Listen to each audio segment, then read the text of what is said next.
Halo teman-teman, di sini saya ingin merekomendasikan judul penelitian yang bisa kalian gunakan sebagai judul skripsi atau tesis dalam bidang ilmu manajemen keuangan atau akuntansi. Dalam membuat judul penelitian di sini, hal pertama yang saya lakukan yaitu melakukan analisis terhadap sebuah jurnal penelitian yang kemudian akan kita jadikan referensi dalam membuat judul penelitian.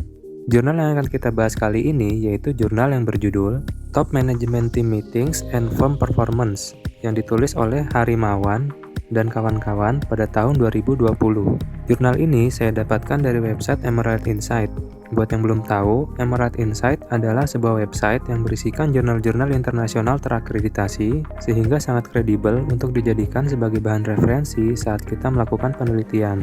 Untuk link jurnalnya nanti saya sediakan di deskripsi di bawah ya. Sebelumnya, mari kita pahami secara garis besar apa isi dari jurnal ini melalui abstraknya. Penelitian ini bertujuan untuk menganalisis perilaku dari pimpinan perusahaan yang dinilai melalui rapat tim manajemen puncak dengan asumsi bahwa semakin sering rapat tim manajemen puncak dilakukan, maka kinerja perusahaan akan meningkat. Penelitian ini menggunakan data frekuensi rapat tim manajemen puncak yang dipublikasikan pada annual report perusahaan periode 2010 sampai 2017. Penelitian ini ingin menguji hipotesis yang berkaitan dengan pengaruh antara frekuensi rapat tim manajemen puncak terhadap kinerja perusahaan. Penelitian ini menemukan bahwa frekuensi rapat tim manajemen puncak berpengaruh secara positif terhadap kinerja perusahaan. Artinya, semakin banyak rapat yang dilakukan, maka kinerja perusahaan akan meningkat.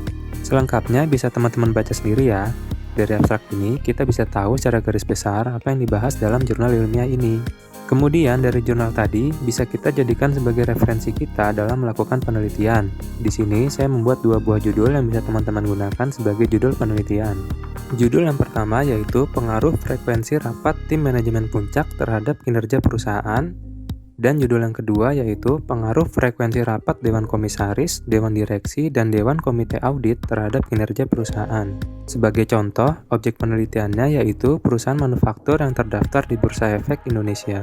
Kemudian di sini saya juga ingin menjelaskan latar belakang penelitian dari jurnal ilmiah tadi yang bisa kalian gunakan sebagai referensi dalam menulis latar belakang penelitian jika kalian menggunakan judul yang saya buat tadi. Secara lengkapnya bisa kalian baca sendiri ya. Di sini saya hanya menjelaskan secara garis besarnya saja. Jadi penelitian ini dilatar belakangi oleh kurangnya informasi mengenai kinerja dari eksekutif perusahaan atau pimpinan perusahaan dalam meningkatkan kinerja perusahaan. Beberapa penelitian sudah dilakukan untuk melihat pengaruh antara perilaku eksekutif perusahaan terhadap kinerja perusahaan. Kemudian, penelitian ini mengusulkan frekuensi rapat tim manajemen puncak untuk mengukur perilaku pimpinan perusahaan. Penelitian ini juga didasari oleh effective effort hypothesis dan decision paralysis hypothesis. Penelitian ini menggunakan data rapat tim manajemen puncak yang dipublikasikan pada annual report perusahaan untuk menganalisis hubungan antara frekuensi rapat tim manajemen puncak dengan kinerja perusahaan.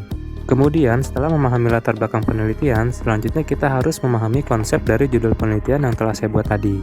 Untuk judul yang pertama, bisa teman-teman lihat di sini, kalau tiap variabel memiliki lebih dari satu indikator dan menggunakan variabel kontrol untuk melengkapi hubungan antara dua variabel utama tersebut. Untuk lebih memahami variabel dan indikator tersebut, kalian bisa baca langsung di jurnalnya. Di situ dijelaskan secara lengkap dengan referensinya juga. Untuk judul yang kedua, di sini saya katakan lebih simpel karena tiap variabel diukur hanya dengan satu indikator dan menggunakan variabel kontrol yang lebih sedikit. Silahkan teman-teman pilih sendiri kira-kira judul mana yang cocok buat kalian. Dibaca juga jurnalnya agar lebih memahami judul-judul yang saya buat tadi, agar kedepannya kalian lebih gampang dalam melakukan penelitian. Di jurnal ini pun sudah dijelaskan dengan detail variabel dan indikator apa saja yang digunakan, serta rumus dari indikator tersebut. Di jurnal ini pun sudah dijelaskan dengan detail variabel dan indikator apa saja yang digunakan, serta rumus dari indikator tersebut. Jadi kalau kalian memang cocok sama judul yang saya buat tadi, kalian harus baca jurnalnya dengan lengkap ya. Oke, segitu aja dulu dari saya. Terima kasih sudah menonton. Kalau ada yang ingin ditanyakan, bisa ditulis di kolom komentar. Good luck dan sampai jumpa di penelitian selanjutnya.